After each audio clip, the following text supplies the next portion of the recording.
Muy buenos días a todas y todos los que se han sumado a este interesante webinar organizado por la UNCAC, Alianza contra la Corrupción, y la Cámara de Comercio de Santiago y su Comité de Compliance, para hablar de un tema que consideramos aquí súper relevante y que se ha titulado Relación Público-Privada como motor de la integridad.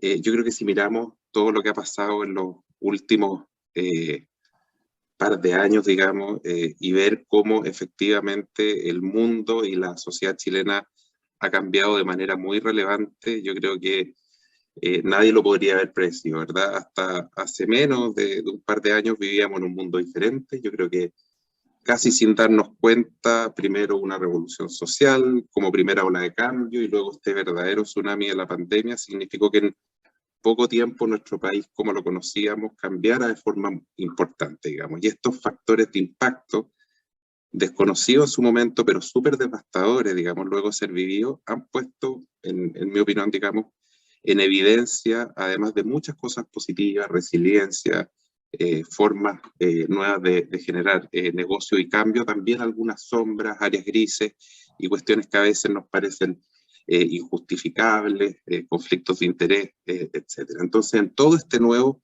contexto sanitario y social, estamos saliendo eventualmente de la pandemia, que también por añadidura es político, económico, tecnológico, cultural, tiene como efecto que la demanda de transparencia en el sector público, pero también en el sector privado, sea cada vez más elevado. Entonces, en este mismo orden de ideas, hemos organizado este webinar para poder conversar con distinguidísimos invitados.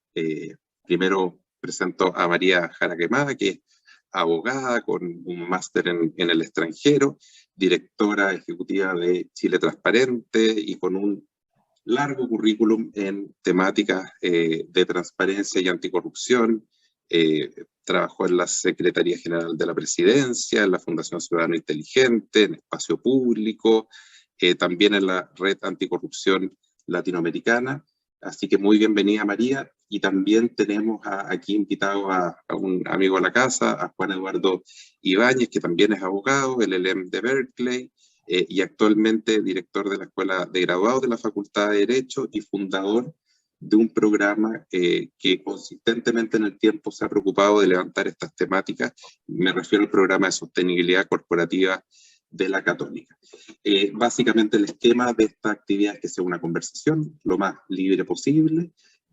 Vamos a dar primero inicio a unas palabras de bienvenida a Carlos Soulet, gerente general de la Cámara de Comercio de Santiago, para iniciar este conversatorio. Desde ya los invitamos a dejar sus preguntas en el chat de Zoom o de LinkedIn, donde estamos transmitiendo en vivo. Carlos Soulet, bueno, gerente general de la Cámara de Comercio de Santiago, muy bienvenido y muchas gracias por generar esta oportunidad de conversación. Gracias, Sebastián. Muy buenos días, y a nombre de la Alianza Anticorrupción UNCAC y de la presidenta de la Alianza y de la Cámara de Comercio de Santiago, María Teresa Vial, le damos la gran bienvenida a todos quienes se van sumando en este seminario, y de manera muy especial a los panelistas, María, Juan Eduardo, muchas gracias por aceptar esta invitación. Hoy existe un desafío a nivel global respecto de la lucha contra la corrupción, y por supuesto que Chile no está ajeno al desafío. Es imperativo de alguna manera que, junto con la necesidad de reactivación económica, volver a encauzar las confianzas, dar certezas para el desarrollo del país. Todas nuestras organizaciones, nuestras empresas nos piden esto, y en un contexto a veces de decisiones complejas. Pero también debemos generar instituciones públicas y privadas fuertes con sistemas de integridad lo suficientemente capaces de actuar como barrera ante los actos de corrupción. En general, en Chile nos sentimos y hemos sido recipientes en materia de corrupción gracias al trabajo de un montón de actores en esta lucha. Pero también estamos claros que existen brechas por las que debemos seguir trabajando, y ahí es donde fomentamos el trabajo colaborativo entre las instituciones públicas y el sector privado. En esta tarea, por promover las buenas prácticas, se trabaja desde hace más de 10 años, con mucho éxito desde la Alianza Anticorrupción UNCAC, y desde mayo, hoy como organización, y a nombre de María Teresa, tenemos el honor de presidir, y el gran desafío, porque es un desafío estar en este rol hoy en día para nuestra institución. Uno de los principales objetivos de esta labor es diseñar y aplicar acciones que permitan dar cumplimiento en Chile a los principios de la UNCAC, que es la Convención de Naciones Unidas contra la Corrupción. Nosotros en Chile firmamos este compromiso ya en octubre del 2006 y es de carácter vinculante, por el cual somos medidos. De esta manera, la Alianza impulsa y difunde buenas prácticas de las instituciones públicas y privadas para prevenir y erradicar cualquier indicio o tipo de corrupción, y el país, como les decía, es evaluado en este cumplimiento. Esto se alinea con la finalidad número 1 de la Alianza, o de la Convención, que es promover y fortalecer las medidas para prevenir y combatir más eficaz y eficientemente la corrupción. Nosotros estamos convencidos que la empresa, y en especial el comercio, no solo tienen el deber de combatir la corrupción y aplicar medidas estrictas en esta materia, sino que también existen diversas experiencias e iniciativas que desde el mundo privado pueden ser compartidas con todos los actores y la sociedad para que avancemos juntos en esta tarea. Sabemos que la prevención y la lucha contra la corrupción constituyen un propósito fundamental de todos los actores de la sociedad. Hoy nos lo demanda la sociedad. En esto se tiene que incluir al sector empresarial y tenemos la corresponsabilidad de dar un paso al frente y trabajar en conjunto con el sector público para prevenirle y fomentar estas buenas prácticas dentro de las instituciones que a veces nos toca liderar.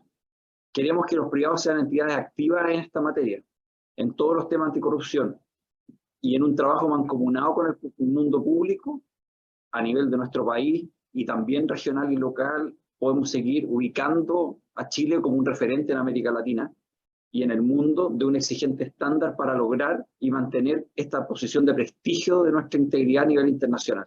En Chile somos muy orgullosos de decir que somos un país que en general ha sorteado bien las olas de corrupción, pero no estamos ajenos a estos problemas y creo que trabajando en conjunto es la fórmula para avanzar de manera más eficazmente.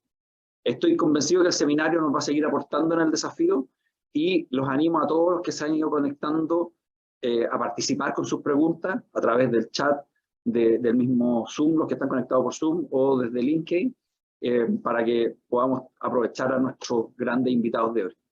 Muy buenos días y muy buena jornada.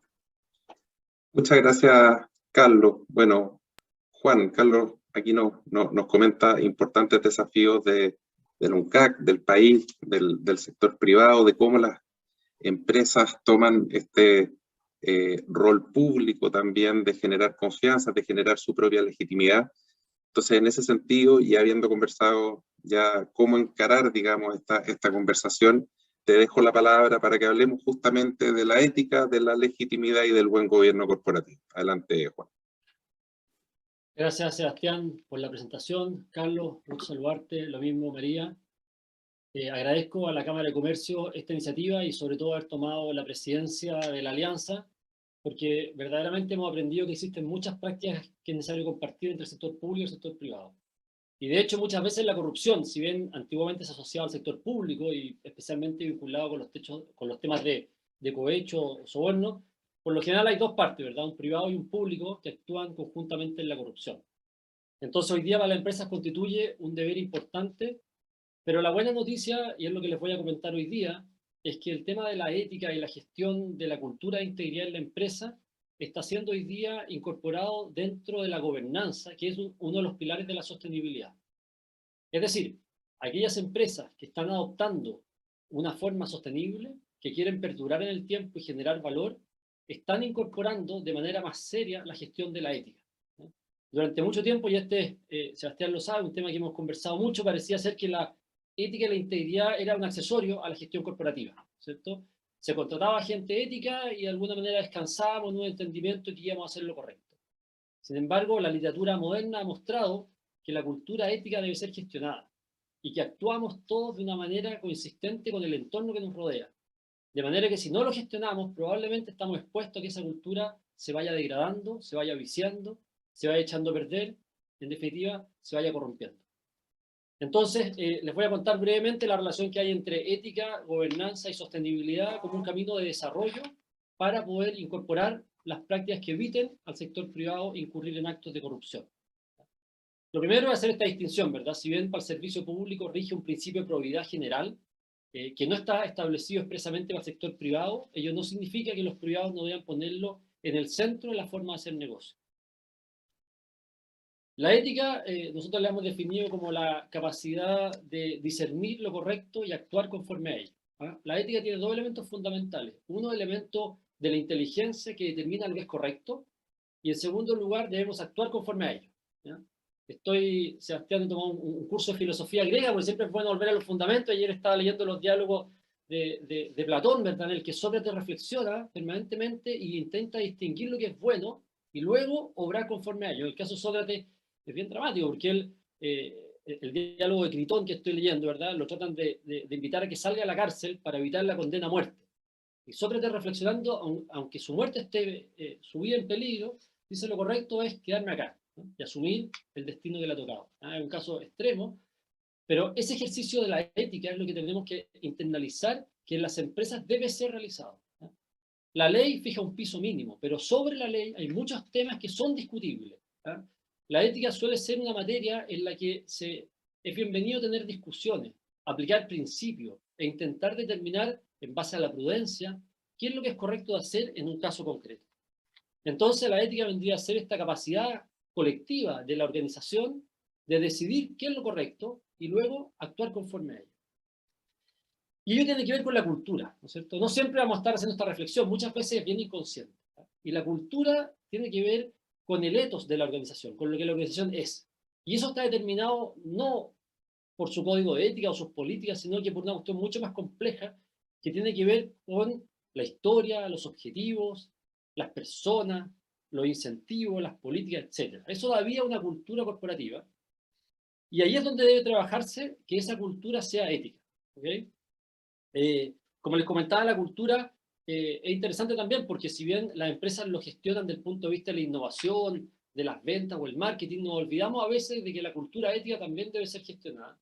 Y el objetivo allí es que existan valores implícitos en la organización que determinan la forma como actuamos, ¿no? Como cuando entramos a un lugar y sentimos que el ambiente está cargado, eso es la cultura, ¿cierto? Y cuando entramos a un lugar de respeto y sentimos que podemos ser nosotros mismos porque hay un respeto en el ambiente, esa es la cultura, ¿no? Y eso es lo que hoy día las empresas tienen que gestionar. Como les comentaba, la sostenibilidad, que es a lo que nosotros nos dedicamos, consiste, ¿verdad?, en la identificación de los impactos ambientales, sociales y de gobernanza por parte de las organizaciones, de manera de generar valor en el largo plazo para todos los grupos de interés.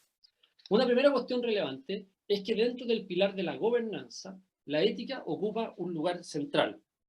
En este sentido, es importante tener presente, ¿verdad?, que la gobernanza básicamente consiste en el sistema de administración y gobierno que se da a la organización para efecto de gestionar los riesgos e impactos y contribuir a la generación de valor en el largo plazo.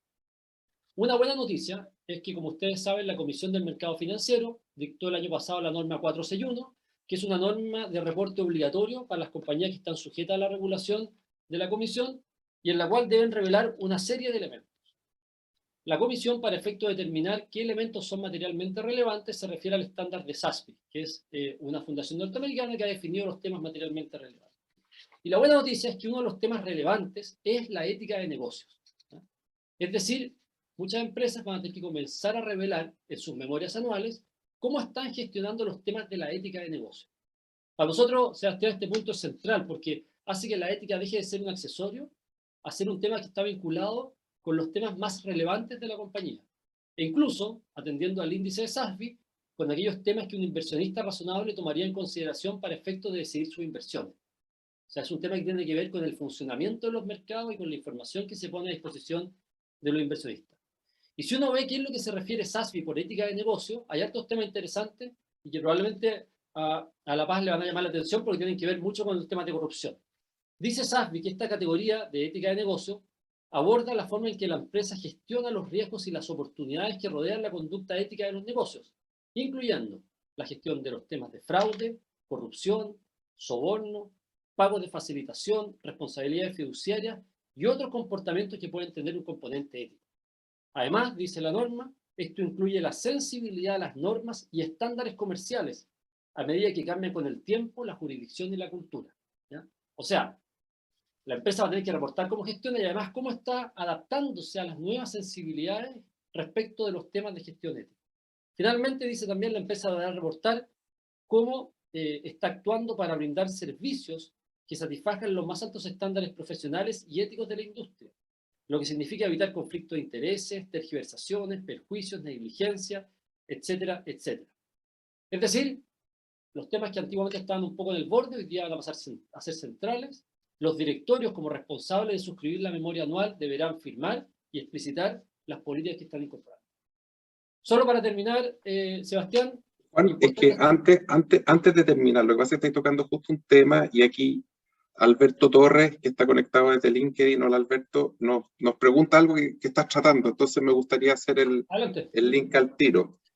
Nos pregunta cómo podemos gestionar la ética en el ámbito privado. Entonces, después del análisis, de la búsqueda del ETO, de también regulación que nos empieza a exigir mayor transparencia en nuestra gestión.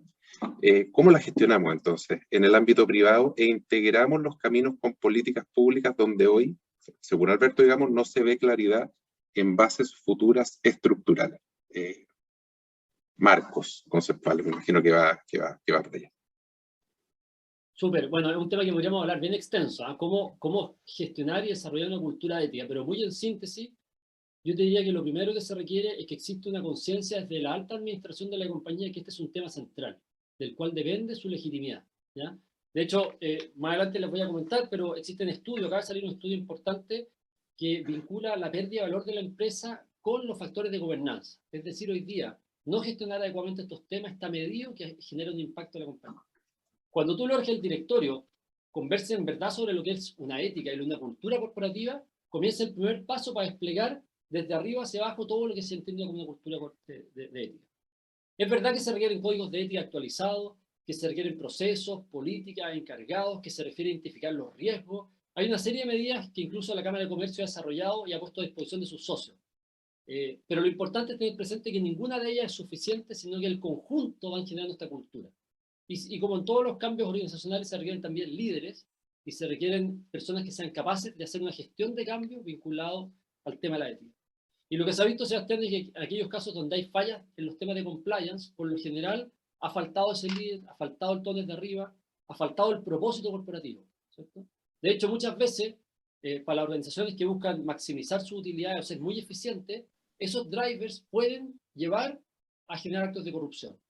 Si no tenemos muy claro que el propósito de la empresa moderna, ¿verdad?, es generar un mayor valor, pero con una alta integridad y con un alto manejo de los riesgos.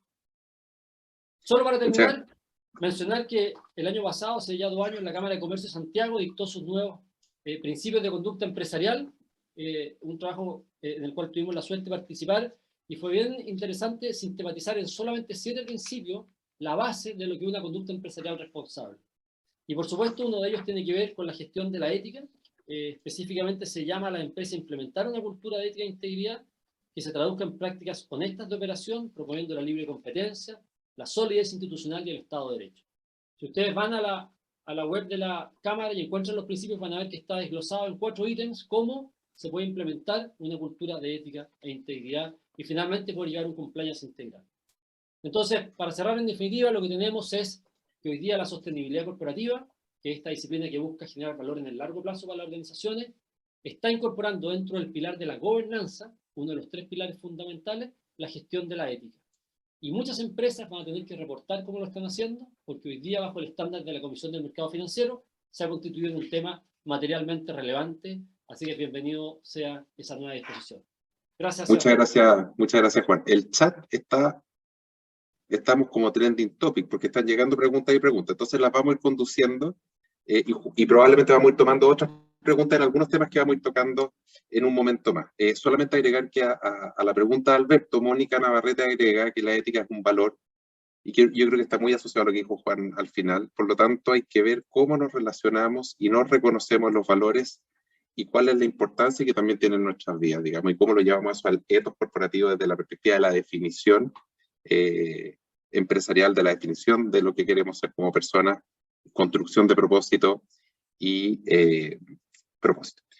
Y para pasarle la palabra ahora a María Jaraquemada, quiero tomar una pregunta que nos llega también desde LinkedIn y que, déjame ver la capa. Perfecto, y que tiene que ver con el tema que nos va a hablar María, que tiene que ver con la corrupción como un fenómeno problemático no solamente para el Estado, sino que también para el sector privado, principalmente con toda la experiencia que María y Chile Transparente tienen en diagnóstico, tanto empresarial, tanto de percepción de la corrupción, también con un canal de comunicación o de denuncia, el proyecto ALAC, donde desde la perspectiva del diagnóstico yo creo que puede ser un excelente, digamos, comentario lo que nos pueda llegar a comentar María. Y en este sentido, María Elena Espina, digamos, nos comenta que la nueva Estrategia Nacional de Integridad y en el vínculo de corrupción, problema del Estado y también del sector privado, que nos comenta que está en fase de elaboración, también considera dentro de sus ejes al sector privado. María, adelante, te dejo. Bueno, primero, muchas gracias por la invitación. La verdad es que yo soy una de las fans de estos temas de la colaboración público-privada, también en temas de políticas públicas de integridad y corrupción. Y yo creo que en Chile hemos ido avanzando hacia eso, pero todavía muy tímidamente. Yo creo que no podemos dudar que en los últimos años hay muchos cambios. Nosotros hace 40 años pensamos que la corrupción era vista como un problema principalmente del Estado, e incluso se consideraba que un poquito de corrupción era beneficiosa para aceitar el Estado y mejorar el funcionamiento de la provisión de bienes y servicios.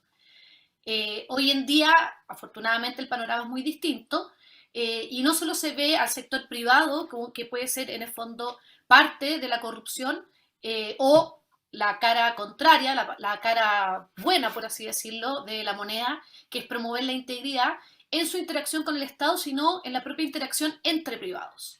Hemos avanzado, hemos subido los estándares de lo que consideramos que atenta contra la legitimidad de los negocios y el mercado, y hoy en día, por ejemplo, la corrupción entre privados, la administración desleal, el tráfico de influencias, entre otros, se ha ido avanzando en generar mecanismos para prevenirlos, para detectarlos, pero también para sancionarlos adecuadamente. Yo creo que sin duda Chile ha avanzado en materia regulatoria. Nosotros hoy en día, bueno, somos parte de los 3 tratados internacionales más importantes que existen en la materia. El primero que existió, que es al alero de la OEA, el de Naciones Unidas y también el de la OCDE, y también hemos avanzado, por ejemplo, en sancionar algunos hechos de corrupción propiamente entre privados. Se ha tratado de exigir también a las empresas contar con mayores obligaciones de rendir cuentas, como mencionaba Juan, y de transparencia, y también modelos internos de prevención de delito y de promoción de una cultura de la integridad. Pero, tal como estaban señalando, las culturas son difíciles de cambiar de modo interno. Por eso yo creo que, a pesar de que todo esto lleva a esos cambios, sabemos que toman su tiempo, y yo creo que en general algo como que tenemos que meternos, interiorizarnos, meternos como en el subconsciente, es que la regulación que hoy en día existe, el marco legal, debe ser una guía, debe ser el piso, pero no el techo. ¿Ya? Yo creo que en el fondo es lo que nos pone como el marco mínimo de lo que nosotros podemos hacer. Pero tenemos que entender, y yo estoy totalmente de acuerdo con lo que decía Juan, de que en el fondo las causas de la corrupción, o sea, la corrupción es multicausal, y el comportamiento íntegro también. Y tiene un factor que es relacional, que tiene que ver con cómo se comportan los demás, con cómo espero que se comporten y cómo me autopercibo también dentro de este ambiente. Entonces, por eso yo creo que es muy importante lo que se señalaba respecto de los liderazgos, tener liderazgos comprometidos, dar señales claves frente a quienes no cumplen las reglas, establecer herramientas para que se dificulten estas transgresiones, pero eso yo creo que es solo un tema. Yo creo que nosotros, o sea, los liderazgos son muy relevantes, son claves, pero yo creo que también hay que entender que esto, para que sea parte de una cultura, tiene que ser compartido en general por las personas que trabajan y colaboran dentro de una empresa. En empresas pequeñas y medianas puede ser relativamente más sencillo.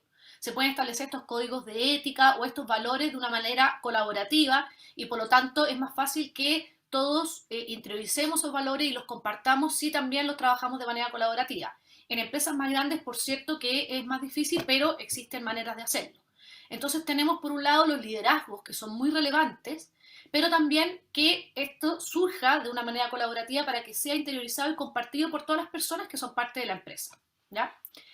Yo creo que esto toma mucha relevancia, siempre ha sido muy relevante. pero toma mucha relevancia por distintos temas. Uno, por lo que decía Juan respecto a que efectivamente hemos visto que este tipo, la ética, la cultura de ética, la cultura de integridad dentro de las empresas y cómo se comportan puede afectar efectivamente en su reputación o incluso en los consumidores. Pero también yo creo que tenemos que ser conscientes que en Chile hace un tiempo ya estamos en una crisis de confianza que golpea muy fuertemente a las instituciones y también golpea, por cierto, al sector privado. Claro, uno ve las cifras de confianza de la última CEP en el sector privado comparado con los partidos políticos, el Congreso y el gobierno, y por cierto que son mejores. Pero en general, las instituciones que están mejor evaluadas, donde hay más confianza, son las universidades con un 50% y de ahí para abajo. Es decir, no estamos bien. Y yo creo que en el estallido social que tuvimos habían ciertas, y eso también lo denotan ciertas encuestas que se hicieron, algunos estudios que se hicieron al respecto, parte de esto tenía que ver con cierta percepción de abusos y de desigualdad, pero no una desigualdad solo socioeconómica, sino también de impunidad, de delitos de cuello y corbata, de colusiones con sanciones bajas, etc. Entonces yo creo que tenemos que tener muy presente esto y la relevancia de esta temática para nuestra sociedad, y creo que algunos de los déficits que tenemos en avanzar en esto es que en general en estas materias hemos tenido más bien trabajos en silos. Por eso yo encuentro una muy buena noticia que la Estrategia Nacional de Integridad incorpore el trabajo con las organizaciones del Estado y públicas, con la sociedad civil, pero también con el sector privado, que es parte relevante de esto. Y yo creo que con esto se puede ir avanzando en dejar ciertas suspicacias de lado de un rol más regulador del Estado, avanzar hacia una mayor colaboración y que el sector privado, los gremios también sean parte de las propuestas y de las soluciones. Yo creo que en el fondo para tener un círculo virtuoso de la colaboración público-privada es necesario que sea parte también de esto. En Chile nosotros hemos avanzado decididamente en transparencia y acceso a la información pública, pero también vemos que también se está solicitando esta transparencia y acceso a la información respecto al sector privado, especialmente aquellas empresas que prestan servicios de utilidad pública. Nosotros en Chile Transparente ya hemos realizado 6 mediciones de cómo algunas empresas reportan información como sus políticas de anticorrupción, como la transparencia organizacional y la información en otros países de operación, y hemos visto avances. Nosotros partimos el año 2014 y el promedio de reportabilidad era un 45% y el año pasado tuvimos un 68%. Pero al mismo tiempo que hemos visto estos avances, hemos visto un estancamiento en los últimos años. Y lo mismo se puede decir respecto al índice de percepción de la corrupción en Chile. Empezó a disminuir levemente a partir del 2014 y los últimos años hemos visto un estancamiento. Entonces tenemos que entender que nosotros generamos avances, pero esto no es algo estático, es muy dinámico. Por lo tanto, tenemos que ir regularmente reevaluando, remodificando, y lo mismo en el fondo con la gestión de riesgo. Nosotros en Chile tenemos, yo creo que tenemos todas las condiciones para ser agentes de cambio y que el sector privado sea agentes de cambio dentro del país, pero también dentro de la región. Sin embargo, tenemos que avanzar en ciertas resistencias. Yo aún no entiendo por qué nosotros no somos parte de EITI, que es una iniciativa de transparencia en la industria extractiva, donde muchos países desarrollados ya son parte, que tienen en el fondo negocios en esas industrias en Chile, pero también la mayoría de nuestros vecinos que compiten, por así decirlo, con nosotros. Y también nos hemos resistido bastante con la regulación de beneficiario final.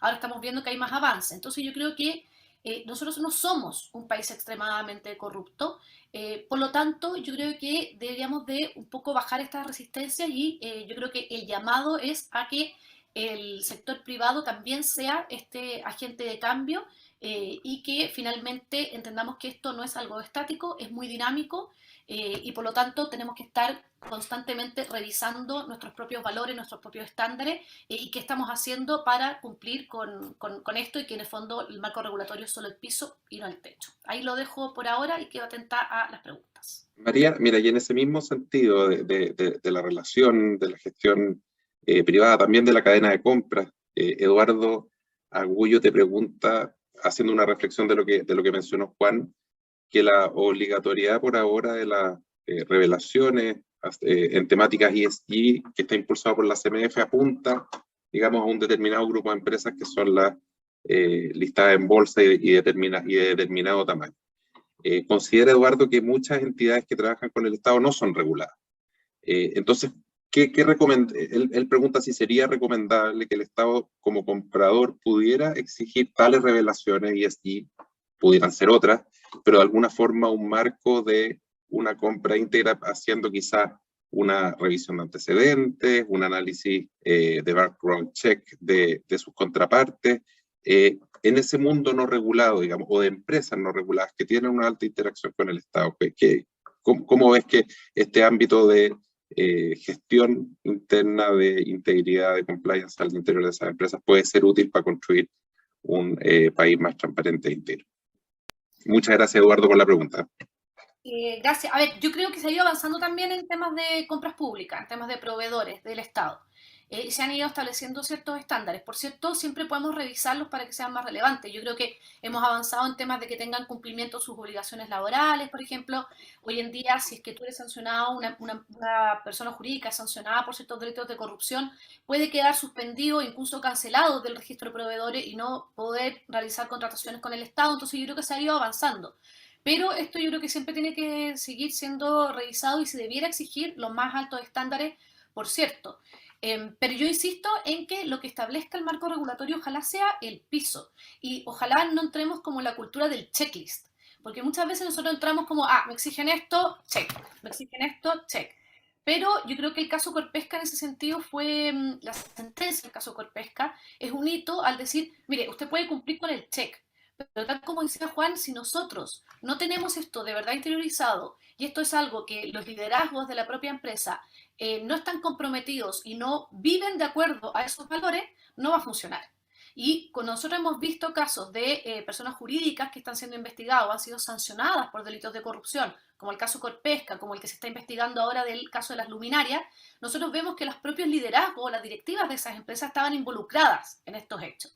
Y vemos casos distintos, como el caso de la ex cervecería Chile, donde fue una de las primeras investigaciones de corrupción, de soborno entre privados, que ahí efectivamente se trató de un caso puntual, porque era una persona que infringió los valores, las normativas de la empresa, y cuando fue detectado, la empresa inmediatamente tomó medidas. Entonces yo creo que eso te diferencia un poco, que tú puedes tener excelente cultura de integridad, puedes tener los mejores valores compartidos por todas las personas que trabajan, puedes tener medidas de prevención, puedes tener sanciones fuertes, pero siempre puede haber alguien que esté disponible a romper esas reglas, a no ir con esa cultura. La diferencia la marca en si esto efectivamente es una excepción o si en verdad es una regla y el modelo que nosotros tenemos es un modelo de papel o simplemente un cumplimiento de checklist. Entonces yo creo que si bien hay que avanzar en el tema regulatorio, yo creo que el tema regulatorio siempre va a ser una base, un piso, y uno tiene que entender que de ahí hacia arriba se construye.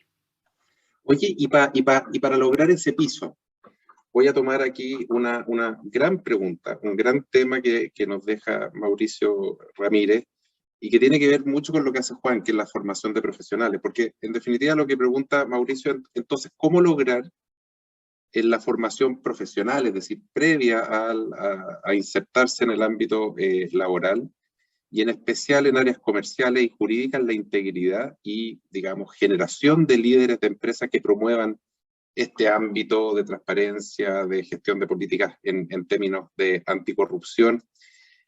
Juan, ¿qué valor le damos a la formación académica, universitaria, antes de insertarse en el ámbito laboral? ¿La consideras relevante? ¿Puedes generar un mayor... ¿Es tema hoy en el mundo académico, en pregrado, en posgrado? Muchas gracias, Mauricio. Yo creo que diste en un punto clave y además comparto mucho tu análisis. Bueno, es fundamental, ¿no es cierto? La educación es el pilar sobre el cual nosotros después construimos nuestra vida. Nosotros, de hecho, esto parte por casa, ¿verdad? En la Facultad de Derecho estamos haciendo un curso obligatorio de ética profesional a todos y muy aplicado. La ética no es algo que uno pueda intelectualmente solamente aprender, es una práctica, ¿ya? Es más parecida como a las matemáticas, hay que ejercitarse, hay que enfrentar problemas, hay que saber distinguir, hay que discutirlo en grupo. Yo diría que aquí, Sebastián, es donde verdaderamente la educación se pone a prueba, si es una capacitación o si realmente es una experiencia transformadora. De hecho, también en la universidad se acaba de lanzar un instituto de éticas aplicadas, cuyo objetivo es abordar los temas éticos en todas las distintas profesiones. Ahora, esto para la empresa es una tremenda oportunidad, porque la educación genera comunidad, genera encuentro, genera diálogo. A nosotros cuando nos toca asistir a empresas en los procesos de educación de ética, diría yo que el resultado es increíblemente satisfactorio. La gente se siente interpelada en su dignidad. Tú vuelves a poner a la persona, al trabajador, como un sujeto de decisiones que debe obrar de acuerdo al marco de la empresa. Entonces, dignifica, entretiene, nos hace personas nuevamente, nos vuelve a conectar, pero lo importante es que no sea una mera capacitación, ¿ya? Un video breve que diga, no te coludas, eso no cambia una tendencia. Lo que se requiere es una reflexión conjunta y profunda sobre lo que es el ser humano, lo que es la empresa, su propósito y cómo vamos a enfrentar los desafíos del futuro. Muchas gracias, Juan. Oye, y en relación a ver, tocamos como el aspecto cultural, regulatorio, tanto público como privado, pero también si nos dotamos de herramientas que nos permitan prevenir, que nos permitan alertar. Por ejemplo, María hizo referencia a la reacción de la cervecería AB InBev cuando tomó noticia de un eventual, digamos, hecho infraccional. Y me quiero referir a las líneas de comunicación con las partes interesadas en general, ya sea vía telefónica, redes sociales, canales de denuncia. Y lo digo porque se ha detectado, digamos, se ha diagnosticado. Por ejemplo, tomo el reporte de las Naciones de la ACFE, que es un estudio bastante serio, que canales de denuncia efectivamente implementados logran reducir un porcentaje muy relevante casos de corrupción al interior de las organizaciones. Entonces, ustedes que han tenido un recorrido en esto, estoy pensando en ALAC, María, estoy pensando en el trabajo que hiciste en sostenibilidad corporativa con los compliance officers.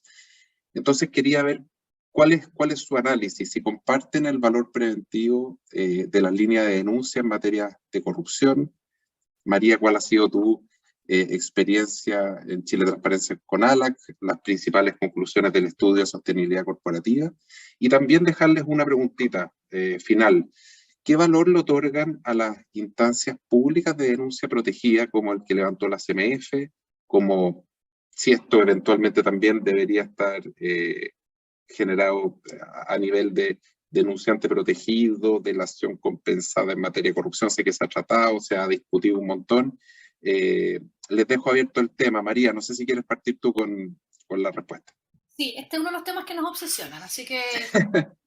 Y otro es el tema de la educación y la formación también que tocó Juan. De hecho, nosotros trabajamos mucho con el sector privado en este tema y estamos totalmente de acuerdo. O sea, esto tiene que ser algo recurrente. Como decía antes, no es estático, es dinámico. Entonces nosotros necesitamos que para que de verdad haya esta cultura, tenemos que estar en el fondo como reflexionando y compartiendo esto y efectivamente trabajándolo, dilemas éticos concretos, etc. Sobre el tema de la denuncia, mira, nosotros creemos que tiene un gran valor. De hecho, Transparencia Internacional en general promueve mucho esta materia, tanto en regulaciones del Estado como del sector privado, o sea, como un estatuto integral del denunciante. ¿Y por qué? Básicamente porque en verdad las entidades públicas no tienen la capacidad de estar fiscalizando absolutamente todas las situaciones. Y acá en el fondo lo que se trata de hacer es como una especie como de colaboración hacia la integridad, ¿no? Se trata de algo, yo sé que en América Latina tenemos una visión peyorativa y es como el acusete, caracuete, el sapo, cosas, términos peyorativos, pero yo creo que hay como revalorizarlo en el fondo y entender que cuando, donde yo trabajo, donde yo me desempeño, donde yo vivo, existen este tipo de infracciones y yo las veo, bueno, nosotros no queremos que todo el lugar donde yo trabajo se vea afectado, donde yo vivo, ¿cierto? Por lo tanto, yo creo que el tema de los canales de denuncia son muy relevantes y especialmente anónimos. Pensando en que en general, y nosotros lo hemos visto en encuestas que se han realizado en el mundo, en encuestas que se han realizado en Chile, etc., las personas tienen temor a represalias. Represalias en general laborales en Chile o funas, por así decirlo. En otros países como Centroamérica está incluso en riesgo la vida de las personas, ¿ya? Por denuncias de corrupción. O sea, hay países donde se han descubierto casos de corrupción a raíz de un asesinato, porque se asesinó a un posible testigo y ahí se descubre que por qué se asesinó a esa persona, porque iba a denunciar un caso de corrupción. Entonces, yo creo que es muy importante el tema de la protección de la denuncia. Es un mecanismo preventivo, pero también es una muy buena manera de detectar casos que quizás de otro modo nosotros no los conoceríamos. Lo mismo con la delación compensada. O sea, pensemos en casos reales, pensemos en el caso Odebrecht. Todos los detalles que nosotros tenemos del caso Odebrecht son básicamente porque hubo colaboración eficaz, particularmente en Estados Unidos, para, en el fondo, donde el ex controlador de Odebrecht dio muchísimos detalles. Muchos detalles que tenemos de la corrupción del papel tisú también es por colaboración eficaz. Entonces, efectivamente, nosotros tenemos como esos dos mecanismos. Uno, la colaboración eficaz, cuando tú fuiste parte de eso, donde el reproche es menor, y la protección al denunciante, que tú no fuiste parte, pero por alguna razón supiste, tienes información sobre eso, y en el fondo se te protege de que no seas, no tengas represalias laborales, ni a tu familia, etc. Nosotros somos parte de este programa ALAC que menciona Sebastián, que es una asistencia legal y jurídica que damos a denunciantes de corrupción. Nosotros no litigamos por estas personas que denuncian, pero sí les damos asistencia de si esos casos son corrupción o no, a dónde pueden acudir, etc. Y tenemos convenios con Contraloría y con el Ministerio Público donde nosotros, a nombre propio, derivamos estos antecedentes protegiendo la identidad del denunciante si es que el denunciante lo pidiera. Y este es un programa mundial porque efectivamente muchas veces la sociedad civil tiene que entrar a suplir lo que el Estado o no quiere hacer o no lo puede hacer porque no hay confianza. ¿Ya? Porque puede pasar que tú efectivamente generas estos mecanismos en Contraloría, en la Comisión de Mercado Financiero, en la Fiscalía Nacional Económica, pero puede ocurrir que en un país con una crisis de confianza brutal, las personas no confíen en que efectivamente se va a proteger su identidad, le van a dar la garantía, o incluso tú puedes tener canales anónimos y las personas no pueden confiar en que ese anonimato efectivamente se va a mantener. Entonces, lo ideal es que nosotros, como Chile Transparente, no tuviéramos estos canales, pero la realidad es que en muchos países se requiere. Y a nuestro juicio, y bueno, la verdad no es solo a nuestro juicio, esto es una evaluación que nos han hecho del cumplimiento de los 3 tratados internacionales que tenemos, en esta materia nosotros estamos muy al debe, tanto en el sector público como en el sector privado, que en el fondo se toman medidas en muchas empresas, pero en el fondo es algo que se hace por iniciativa propia. Por lo tanto, en el fondo debiera haber un estatuto de protección al denunciante donde se establecieran algunos mínimos y se avanzara mucho más en esto. Yo sé que es muy polémico lo de lo que está planteando, por ejemplo, de la reforma tributaria, que es el dar como una especie de compensación, en el fondo incentivar la denuncia a través del pago de parte, por ejemplo, de la multa o lo que se recaude. ¿Ya? Esto se ha hecho en otros países, ha funcionado relativamente bien, yo creo que es interesante explorarlo.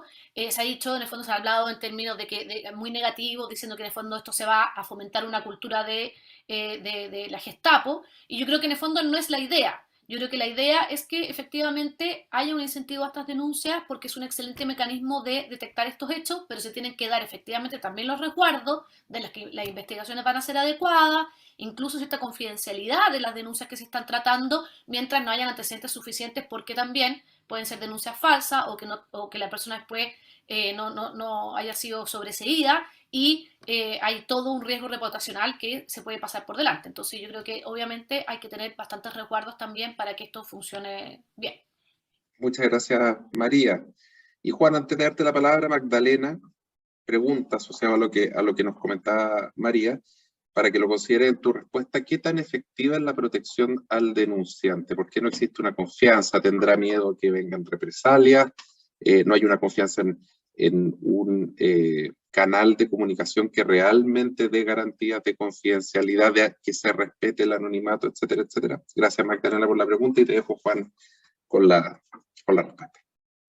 Sí, bueno, yo creo que la respuesta de María fue súper completa. Yo solamente quería decir que a partir del trabajo que hicimos y que Sebastián participó el año pasado de más de 20 oficiales de cumplimiento con experiencia práctica, hay varios aprendizajes interesantes. Yo diría que uno clave es la consulta a las partes interesadas, porque muchas veces estos canales se diseñan y la persona que la diseña le puede creer que para él es una línea que da garantías de accesibilidad, legitimidad y confianza, pero eventualmente al grupo de interés no le parece así. Entonces lo importante es idealmente tener relación con las partes, pueden ser con los trabajadores, con los contratistas, con los proveedores, y juntos construir la línea, ¿ya? O ver qué herramientas se requieren para que la línea sea confiable, ¿ya? Y a veces hay cosas que son increíbles, por ejemplo, si el comité de ética que revisa la línea está constituido solamente por hombres, probablemente una mujer no se va a atrever a hacer una denuncia de acoso sexual. Entonces, si uno tiene una relación previa con las mujeres y puede conocer su visión al respecto, probablemente va a modificar el canal o ciertas estructuras para permitir que fluya la información, ¿ya? Lo que sí hay evidencia también, Sebastián, es que las líneas de denuncia favorecen la sostenibilidad corporativa. Le permiten a la empresa conocer qué está ocurriendo y como dijo María, ojalá sea una excepción sobre la cual hay que actuar, ¿no es cierto? Todas las empresas, todos los grupos humanos, todas las personas estamos afectas a caer en actos de corrupción y por lo tanto lo importante es poder detectar y prevenir. Ahora, así como esto tiene una gran responsabilidad para la empresa, que está exponiendo a una persona que hace una denuncia, que favorece a la empresa, o sea, hay un deber importante de protección, también para el servicio público y especialmente al Poder Judicial le corresponde un estándar bastante exigente en términos de, por una parte, proteger a ese denunciante. Hemos sabido, ¿verdad?, que hay casos en los cuales se han efectuado delaciones que después se conoce todo el contenido de la denuncia, eso no puede ser, ¿no es cierto? O sea, tiene que haber un mayor control ahí. Y por otra parte, es importante lo que decía, vinculándolo con lo que decía la María antes, que los tribunales puedan valorar la existencia de sistemas de cumplimiento efectivo, ¿ya? Porque de otra manera el mensaje que se manda es que no son relevantes a la hora de valorar. Obviamente, eventualmente no va a generar una exención de responsabilidad, pero sí debe ser considerado como un atenuante, debe ser valorado, y probablemente los jueces también tienen que capacitarse en lo que constituye un sistema de compliance efectivo para poder valorarlo. Solo para terminar, la Comisión del Mercado Financiero el año pasado incluyó esta figura del denunciante. Hay un premio que establece que puede ser desde el 10% de la multa en adelante, con un límite creo que de 35.000 UTM, un límite bastante alto. Hasta el momento no hemos conocido, al menos públicamente, algún proceso en el que se haya utilizado. Yo creo que de todas maneras es conveniente y pienso en un caso extremo en el que la persona no se atreve a denunciar dentro de la empresa y recurre a la autoridad. Y al menos la experiencia en Estados Unidos es bastante positiva. O sea, muchos de los casos se conocen y se desarticulan gracias a una persona que efectúa una denuncia anónima. Exacto, no sé si puedo agregar algo, Sebastián, una pregunta del chat que me llamó la atención. Adelante. Que pregunta por la noción de bien común, ¿ya? ¿Qué tiene que ver la ética y todo esto que estamos conversando con el bien común? Yo creo que es clave, ¿ya? Yo creo que hoy día el tema de la ética también se expande a la relación con los grupos de interés, ¿ya? No solamente a mi relación con un agente estatal, ¿verdad? Una autoridad, sino que también a cómo se trata a los proveedores o a los consumidores y a los trabajadores. Entonces, es interesante replantear una visión desde la empresa que busca generar valor para todos los grupos de interés, que busca promover el bien común y en el cual es importante detectar esta falta de la corrupción porque finalmente terminan afectando el propósito de la compañía y también terminan afectando al grupo, al equipo de trabajo, ¿ya? O sea, cuando uno estudia los casos que han ocurrido, se ve que la gente que trabaja en los equipos termina sumamente dañada. Entonces, una manera de evitar ese daño propio y a mis pares es denunciar tempranamente cuando hay actos de corrupción. Exacto. Ese es un comentario que deja Nelly Petit, que nos está viendo desde LinkedIn, y en el mismo sentido también Mónica Navarrete nos da unos buenos aportes desde la perspectiva de cómo integrar todo ese ámbito cultural en la construcción de una cultura, una formación, un propósito más visible y material. ¿Puedo agregar algo? Absolutamente, María. Creo que otro de los valores de los canales de denuncia es que le permiten a las propias empresas mejorar también su gestión de riesgos. Porque en el fondo puede haber algo que tú no hayas visto y que te empieza a aparecer en los canales de denuncia. Entonces yo creo que es muy interesante esa revisión que se puede hacer constantemente de qué me está llegando por los canales de denuncia para entender en el fondo dónde están mis mayores riesgos y que quizá los procedimientos o las herramientas, mecanismos que tengo para prevenir no están funcionando o quizás las personas no están lo suficiente informadas. Yo creo que eso también es muy relevante y todos son temas míos, pero yo creo que sería súper interesante también que a veces dentro de esta transparencia y mayor difusión de información de las empresas sería interesante que esa información cada cierto tiempo la difundieran. Yo no estoy diciendo nombres, no, sino diciendo, miren, hemos recibido tantas denuncias en este tiempo, se han referido a estos temas, estas han llegado tantas a sanciones, las otras no, hemos realizado esto, porque también es parte en el fondo de darle la confianza a las personas de que efectivamente esta cultura de integridad y todos estos mecanismos, herramientas, etcétera, que tenemos se están tomando en serio y funcionan. Entonces, yo creo que eso también, los canales de denuncia también le sirven a la propia empresa para prevenir en el futuro detectando riesgos nuevos que quizás a veces no vemos. Oye, y les dejo una pregunta. ¿Cuál es el factor de la regulación en la consecución de ese principio? ¿Es positivo? ¿De alguna forma? Lo pregunto por el caso de Alemania. Alemania, la expresidenta Merkel le dio un plazo a las empresas de 2 años, Juan, yo creo que se maneja bastante bien, para que iniciaran sus procesos de debida diligencia en derechos humanos, ¿verdad? Y en definitiva abrieron un plazo para que las empresas asociaran sus procesos de compras hasta un segundo nivel en su cadena de producción con expreso levantamiento de riesgos en materia de diligencia y de derechos humanos. Pasaron los 2 años, digamos, y se hizo un levantamiento de información y se dieron cuenta que las empresas no habían reaccionado como ellos estimaban. Entonces, básicamente, ¿qué lo que hicieron? Fue redactar una ley que obliga a todas las empresas alemanas y hasta un determinado nivel de su cadena de producción, la de diligencia obligatoria en sus procesos de compra. Autorregulación o regulación, ¿qué es lo que es una combinación? ¿Para dónde va el camino? ¿Qué efecto tienen ambas? Ya tocó Juan también 461, María, distintos tratados internacionales que Chile ha suscrito y que dan bajadas a leyes que tienen que ser aplicadas en el ámbito privado, pero también el propósito y la gestión de la cultura tiene que ver con una autorregulación, con generar un sentido de lo que estamos haciendo a través de procesos, a través de controles, a través de conversaciones, entrenamiento, etc. No sé, María, Juan, es que... Yo creo que son ambas. O sea, yo insisto en que para mí el tema regulatorio es como el piso, es como el desde. Y obviamente ayuda a cambiar las culturas. No es que cambie la cultura de un día para otro, pero empieza a dirigir los esfuerzos hacia un lado. Entonces, yo la verdad es que creo que la regulación es importante, especialmente en ciertos ámbitos, pero algo tenemos sectores más regulados.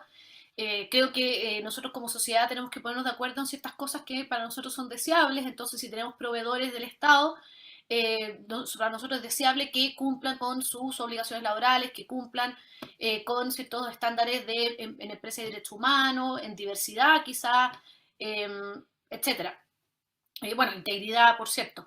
Pero yo, para mí, insisto que eso es el desde. Lo que pasa es que muchas veces, como tú pones el ejemplo de Alemania, cuando existen como esa falta de cambio, cuando tú tratas de poner incentivos más bien de la autorregulación y no existen, lamentablemente yo creo que uno tiene que ir hacia la regulación si es que efectivamente como sociedad consideramos que es algo extremadamente, o sea, muy relevante y que es hacia allá a donde queremos ir.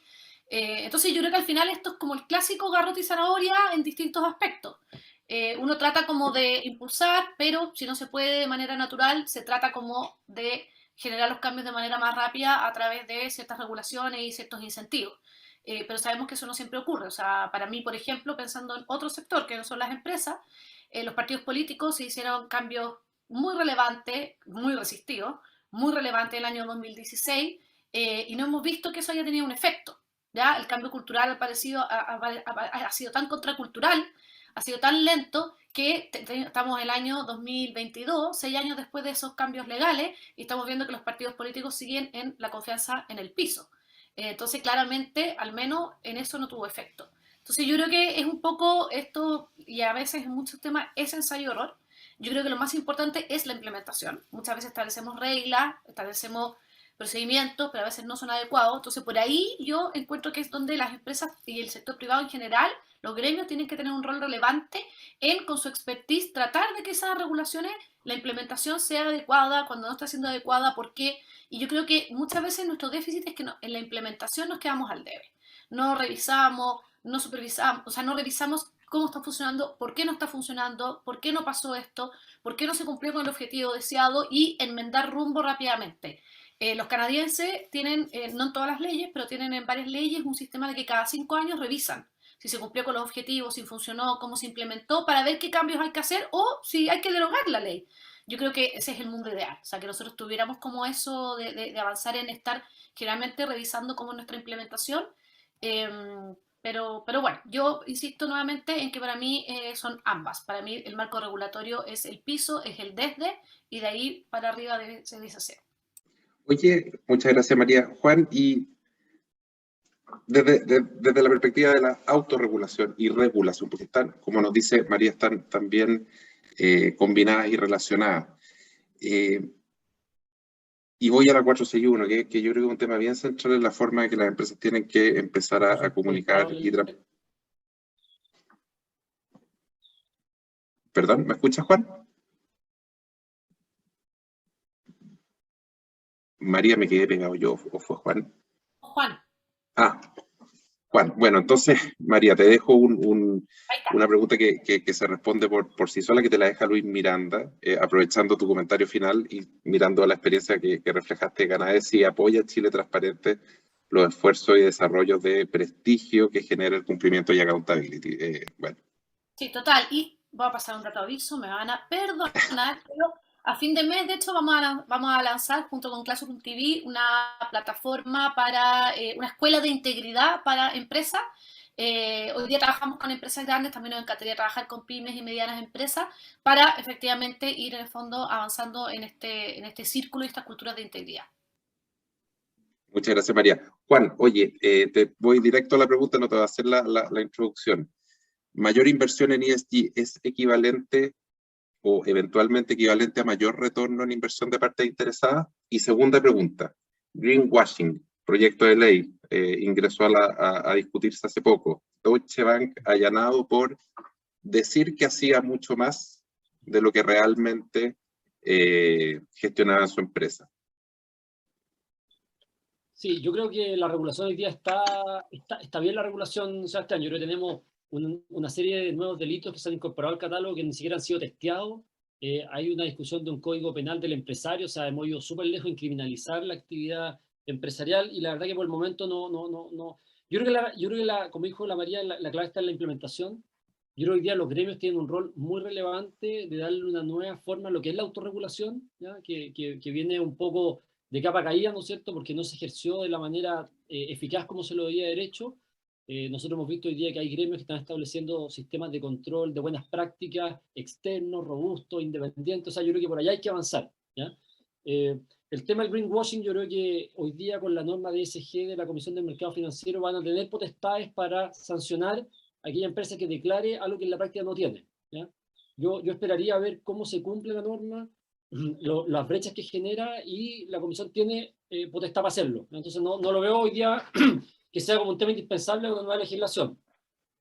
Y en materia de generación de valor está bastante probado. El profesor Eccles tiene varios estudios de la Universidad de Harvard que ha demostrado sistemáticamente en el tiempo que las empresas que invierten en ESG tienen un mayor retorno financiero, básicamente producto de la resiliencia en sus cadenas de suministro, de la reputación corporativa, de la retención de talento.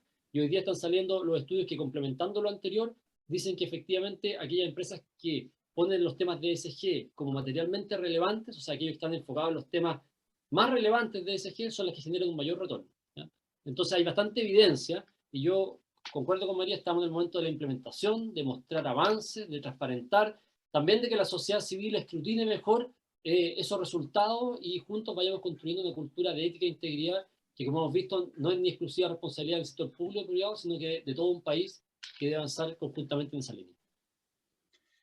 Oye, muchas gracias Juan por la respuesta y además qué buen cierre de este conversatorio. Ya estamos en el tiempo. Yo creo que el mejor KPI de estas actividades es cuán rápido se pasa. A mí se me pasó volando. Encantado de quedarme mucho rato más.